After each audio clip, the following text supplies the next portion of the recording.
So we're going to talk about overhead projectors. If there's a problem with an overhead projector, then the instructor will talk to the media desk and they'll ask some very basic questions like, if you cannot see the bulb coming out, but you're turning the projector on, can you at least hear the fan running? Because if you can't hear the fan running, then it's not a problem with the projector, it's a problem with the electricity. So, and over here on the wall there is a power board in all the main buildings. So you just have to make sure that the electricity is turned on. It'll be called projectors or sometimes receptacles. Red is on, green is off in almost all the rooms. If they are not turned on, then none of the electricity in the wall will be working.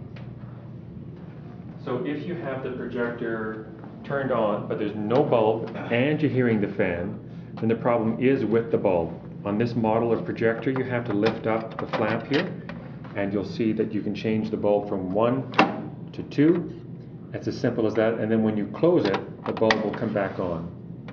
Now a lot of folks get confused about this because watch how this works.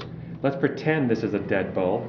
If you lift the flap up, there's an interrupt in the electricity, and then when you change the bulb, it still looks to some people like they've just switched to another dead bulb, but in fact once they close the flap, everything will come back on again. If you have trouble with the overhead projector that we can't fix, if the lens is gone or if there's a crack somewhere, all we do is we take this projector and leave it in the hallway. Then the IT people will come and service it. It's quicker for them to service it in the hallway than if we leave it in the classroom, because they can barely get into the classroom because of so many classes. This is a replacement projector. Up here we have the greenish yellow tape that shows it belongs to the library. So we'll have wheeled it here to the class. It has the on-off, it has a clock, which I don't even recommend you try to figure out.